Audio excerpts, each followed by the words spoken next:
నమస్తే, this is Sourya. Welcome to our channel. మనతో పాటు సోషల్ యాక్టివిస్ట్ కృష్ణకుమార్ గారు ఉన్నారు. వారితో మాట్లాడదాం. ఈ మధ్య కాలంలోని ఉపాధ్యాయులుగా ఉండాల్సిన వాళ్ళు పిల్లలతోనే ఎలా వ్యవహరిస్తున్నారు, ముఖ్యంగా ఆడపిల్లలతోని. సో దీన్ని మిగిలిన వాళ్ళు ఎలా ఉపయోగించుకుంటూ ఉన్నారు, ఆ సందర్భాన్ని కానీ సన్నివేశాన్ని కానీ ఎలా ఉపయోగించుకొని వాళ్ళని బ్లాక్మెయిల్ చేస్తూ ఉన్నారు, ఈ కేసెస్ ఎంత వరకు పోతున్నాయి, ఎలాంటి దారుణాల వరకు పోతూ ఉన్నాయి. సో ఈ డీటెయిల్స్ అన్ని మాట్లాడతాం. నమస్తే నమస్తే మ్యామ్. అంటే ఒక ఉపాధ్యాయులుగా ఉండాల్సిన వాళ్ళు, పాఠాలు చెప్పాల్సిన వాళ్ళు, గురువుల్లా ఉండాలి, గురువులను గౌరవించాలని ఇవన్నీ మాట్లాడుతూ ఉంటాం. బట్ స్కూల్స్లోని కాలేజెస్లోని చాలా వరకు చూస్తున్నాం. ఈవెన్ చిన్న చిన్న అమ్మాయిలను కూడా అనకూడదు కానీ అసలు ప్రెగ్నెంట్ కూడా అయిపోతూ ఉన్నారు పిల్లలు, అసలు తెలియట్లేదు వాళ్ళకి. సో అలాంటి పిల్లల్ని ఏమార్చి ఏవైతే వీడియోస్ అవి కూడా తీస్తూ ఉన్నారు, వాటితో బెదిరిస్తూ ఉన్నారు. సో ఇందులోన ఇంకొక కొత్త రకం కేసు. సో ఒక టీచర్ అమ్మాయిని అబ్యూస్ చేస్తున్నప్పుడు వేరే టీచర్ అది తీశారు వీడియో అని అన్నారు. సో అసలు ఆ కేసు ఏంటి మేడం, ఏం జరిగింది అసలు? ఒక స్కూల్లో 10th క్లాస్ చదువుతున్న ఒక అమ్మాయిని ఒక ఉపాధ్యాయుడు ఆమెకి ఏమి మాయ మాటలు చెప్పాడో ఏమో, మొత్తానికి ఆమెతోటి అతను ఆ పాపని, బాలిక అమ్మాయి, మైనర్ 10th క్లాస్ అంటే మైనర్, ఆమె లైంగికంగా ఆమెతో సన్నిహితంగా ఉంటున్నాడు. ఓకే. ఇది ఒక మాస్టర్ గమనించాడు. అతనంటే పడని మాస్టర్ ఇంకొక మాస్టర్ గమనించాడు. ఉంటాయి, వర్క్ ప్లేస్ లో ఉంటాయి. అయితే అతను ఇదంతా కంప్యూటర్ ల్యాబ్ లో జరుగుతుంది. అందుకని ఇతను ఏం చేశాడంటే తెలివిగా కంప్యూటర్ ల్యాబ్ లో ఒక కెమెరా అమర్చాడు. అయితే ఈ మొత్తం వీళ్ళు సన్నిహితంగా ఉన్నది మొత్తం రికార్డ్ అయిపోయింది. ఆ తర్వాత అతను ఏం చేశాడు, ఆ రికార్డ్ అయిన దాన్ని తీసుకొని వెళ్ళి ఆ ఊరు సర్పంచ్ హస్బెండ్ కి ఇచ్చాడు. ఇలా జరుగుతుంది అని. సర్పంచ్ హస్బెండ్ సర్పంచ్ లేడీకి కూడా కాదు. లేడీకి ఎట్లా ఇస్తాడు మరి? మీరు ఏమో మేడం, ఆడపిల్లకి న్యాయం జరగాలని అంటే అక్కడే జరిగి ఉండాలి కదా. అక్కడ న్యాయం జరగాలని కాదు అతని ఉద్దేశం. అతను ఆ అమ్మాయి జీవితం ఏమైపోయినా అతనికి పర్వాలేదు, ఆ అమ్మాయికి న్యాయం చేయమని కాదు అతను ఇతని మీద పగ తీర్చుకోవడానికి. సరే, అతను ఏం చేశాడు, ఆ సర్పంచ్ భర్త ఏం చేశాడు, సదరు మాస్టర్ని పిలిపించి నీకు ఇవేం పాడుబుద్ధులు, ఇప్పుడు పెళ్ళాల సర్పంచులు అయితే వెళ్ళి వాళ్ళ కుర్చీల్లో కూడా కూర్చొని పోకోకుండా పెత్తనాలు చేస్తున్నారు కదా ఎలాగూ మొగుళ్ళు. సరే, ఇక్కడైనా సరే న్యాయం చేసే దిశగా ఏమైనా ప్రవర్తించాడా? ఆ మాస్టర్ని పిలిచి ఏంటయ్యా సంగతి ఏంటిది అని చెప్పాడా? చెప్పకపోగా అతను అనుచరులకు ఇచ్చాడు ఆ వీడియోలు. వాళ్ళు ఏం చేశారు, ఆ హెడ్ మాస్టర్ దగ్గరికి తీసుకెళ్లారు. హెడ్ మాస్టర్ ఏమో నా వల్ల కాదు, నన్ను ఇందులో ఇన్వాల్వ్ చేయమాకండి అని బ్రహ్మానందం లాగా ఆయన చెప్పేశాడు. చెప్పేస్తే ఇక సదర్ మాస్టర్ దగ్గరికి ఈ కేసు వెళ్తే మరి నువ్వు ఎంత ఇస్తావు? సర్పంచ్ ఏమన్నాడు? సర్పంచ్ ఏం చేశాడంటే వాళ్ళ అనుచరులకు ఇచ్చాడు.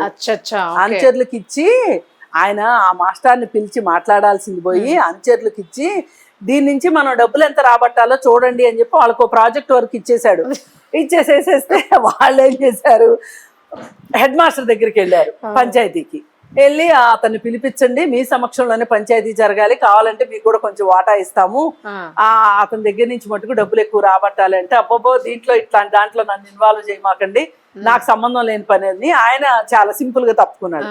ఆయన తప్పుకుంటే అక్కడ ఏం జరిగింది, ఇక అసలు వాడి దగ్గరికి వెళ్ళారు. వెళ్ళి నీ గొప్పతనాలు ఎలా ఉన్నాయి, నీ గొప్పతనాలన్నీ మాకు తెలిసిపోయినాయి, మరి ఏం చేద్దాం చెప్పు అని చెప్పంటే వీళ్ళు అడిగిన డబ్బులు అతను ఇవ్వడానికి సిద్ధపడలేదు. సో బేరం కుదరలేదు కాబట్టి ఏం చేయొచ్చు, దీన్ని మొదనష్టం చేయాలి. సోషల్ మీడియాలో రిలీజ్ చేసేస్తే ఇప్పుడు ఇది ఆ నోట ఈ నోట పాకి పోలీసుల దగ్గరికి వెళ్ళింది. పోలీసులు ఏం చేశారు, ఇప్పుడు ఈ మాస్టర్ని, ఈ వీడియో తీసిన అతన్ని, ఈ సర్పంచ్ భర్తని, అలాగే ప్రధానోపాధ్యాయుడిని, అతని అనుచరుల్ని, వీళ్ళందరినీ కలిపి ఒక 7గురిని అక్యూజ్డ్గా డిసైడ్ చేసేసి పోలీసులు ఈ 7గురి మీద పోక్సో కేసు పెట్టేశారు. జరగాల్సిందే మేడం. పోక్సో కేసు పెట్టారు. ఇప్పుడు ఈ పాప అవటం వల్ల వీళ్ళ మీద SC/ST అట్రాసిటీ కేసు కూడా నమోదు చేశారు. ఇక్కడ బాధాకరమైన విషయం ఏంటంటే ఈ 7గురిలో ఎవరికి కూడా ఒక్క సెకను కూడా ఒక ఆడపిల్ల పరువు కూడా పోతుంది ఇక్కడ ఆలోచించలేదు. ఇప్పుడు అతను మొదట అక్యూజ్డ్ ఎవరైతే ఎవరైతే ఉన్నారో, మేడం ఫేస్ కూడా బ్లర్ చేయలేదా వీడియోలో? చేయరుగా వాళ్ళు వాళ్ళకేం సామాజిక బాధ్యత అమ్మాయిది ఉంటుంది? అమ్మాయిది అదే లేదు వాళ్ళకేం సామాజిక బాధ్యత ఉంటది? వాళ్ళకు ఉండదు. ఇప్పుడు మనం వేస్తే మనం ఆ అమ్మాయిని బ్లర్ చేసి ఇప్పుడు ఏం చెప్తున్నారు, అత్యాచార బాధితులకి వాళ్ళ పేర్లు, వాళ్ళ ఊర్లు, తల్లిదండ్రుల పేర్లు ఏమి చెప్పకూడదని చెప్తున్నారు. ఎందుకు ఇదంతా? వాళ్ళకి ఎంతో కొంత వాళ్ళ ప్రైడ్ వాళ్ళకు ఉంటది, వాళ్ళ వ్యక్తిగత గోప్యత ఉంటది, దానికి భంగం కలుగుతుంది అని చెప్పి సుప్రీంకోర్టు ఈ విధంగా ఇస్తే వీళ్ళు ఏకంగా ఇవన్నీ ఏమీ లేకుండా ఆమె పరువును తీసుకొని వెళ్ళి బజార్ను పడేసేసేసినట్టు. అసలు ఆ అమ్మాయి చిన్న అమ్మాయి 16 ఏళ్ల 15 ఏళ్ళు 14 ఏళ్ళు లేదు 10th క్లాస్ అంటే 15 ఏళ్ళు ఉంటాయి. 15 ఏళ్ల పిల్ల. ఆ పిల్ల జీవితం ఏమవుతుంది అని చెప్పి ఆ ఫస్ట్ ఎవరైతే ఆ పాపని లైంగికంగా ఒక రకంగా అబ్యూజ్ చేశాడో అతను ఎవరైతే ఉన్నాడో అతని కూతురు నాకు ఒక కూతురు ఉంటే ఇలా చేస్తానా అనే ఒక చిన్న ఆలోచన అతనికి రాలేదు. అతను ఒక పశువులాగా ప్రవర్తించాడు. అతని మీద కక్ష ఉంటే నువ్వు వేరే రకంగా తీర్చుకోవాలి కానీ ఈ విషయం మీద కక్ష తీర్చుకోవాలని చూసిన రెండో ఉపాధ్యాయుడు కావచ్చు, మళ్ళీ ఈ సర్పంచ్ భర్త కావచ్చు, మళ్ళీ అలాగే ఈ ప్రధానోపాధ్యాయుడు కావచ్చు, అందరూ ఇప్పుడు ఎవరైనా అడగొచ్చు ప్రధానోపాధ్యాయుడికి ఏం సంబంధం ఇందులో అని.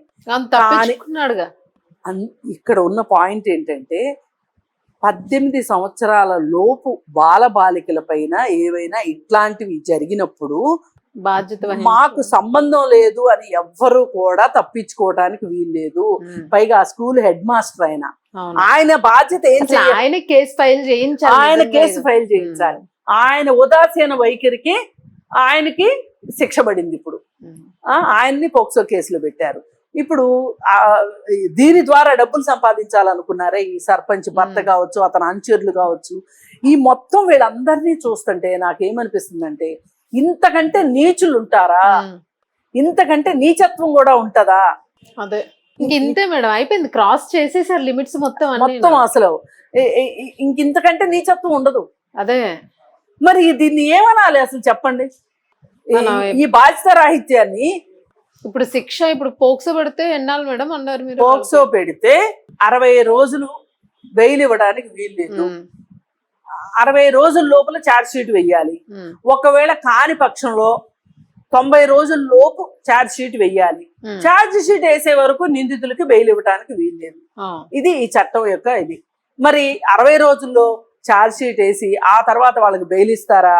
లేకపోతే గనక ముందే బెయిల్ ఇచ్చారంటే మట్టుకు చాలా ఉద్యమాలు చేయాల్సి వస్తుంది. ఇది మట్టుకు వదలటానికి వీల్లేదు. మహిళా సంఘాలకు వదిలేస్తుంటే ఇంకా అదే లింక్. మహిళా సంఘాలకు కూడా ఇది నిజంగా వీళ్ళు కూడా వీళ్ళ పనితనాన్ని నిరూపించుకోవాల్సిన అవసరం ఉంది. ఎందుకంటే మహిళల హక్కుల కోసం పోరాడుతున్నాము అని చెప్పుకునే హక్కు లేదు మాకు. ఇలాంటప్పుడు ఆ బాధితురాలి పక్షాన నిలబడకపోతే గనక, ఆ బాధితురాలకి న్యాయం జరగకపోతే గనక ఎందుకండి మహిళా సంఘాలు నష్టపరిహారం ఏమైనా ఇస్తారండి. Central government SC ST atrocities దానికి సంబంధించిన ఉంటది, వాళ్ళు ఇస్తారు.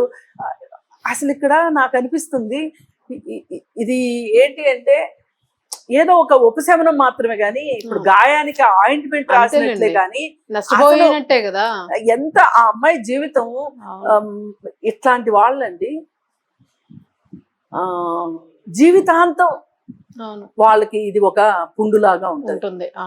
వీళ్ళకి ఆ అమ్మాయికి సైకలాజికల్ ఇమ్మీడియట్ గా కావాల్సింది ఏంటి అంటే కౌన్సిలింగ్ కావాలి. కౌన్సిలింగ్ చేసి అసలు ఆ ప్రాంతం నుంచి అమ్మాయిని ఆ ప్రాంతంలో ఆ ఏరియాలో ఉండకూడదు. ఇంకా అమ్మాయి ఆ స్కూల్కి వెళ్ళడం కానీ అసలు ఆ పరిసరాల్లోనే అమ్మాయి ఉండకూడదు. ఆ అమ్మాయికి ఇంకొక కొత్త వాతావరణం కల్పించాలి, కొత్త ప్రదేశానికి తీసుకెళ్ళాలి. ఆ అమ్మాయికి జీవితం మీద ఇప్పుడు అమ్మాయి ఏమనుకుంటదంటే నేనేమన్నా తప్పు చేశానా అని గిల్ట్ లోకి వెళ్ళిపోతుంది అమ్మాయి. ఆ అమ్మాయి గిల్ట్ ఫీల్ అవుతుంది. ఆ గిల్ట్ ఫీల్ అయితే ఆ గిల్ట్ ని తీసేయడానికి చాలా కౌన్సిలింగ్ అవసరం, చాలా ఒక సహానుభూతి అవసరం. అమ్మా నీ తప్పు కాదు, ఇది నీ తప్పు కాదు అని ఆ అమ్మాయికి పదే చెప్పి ఆ అమ్మాయిని మానసికంగా Prepare ఒక చేయాలి. ఆత్మస్థైర్యం ఆత్మధైర్యం వచ్చేటట్లుగా అమ్మాయికి చేయాల్సిన అవసరం ఉంది ఇప్పుడు.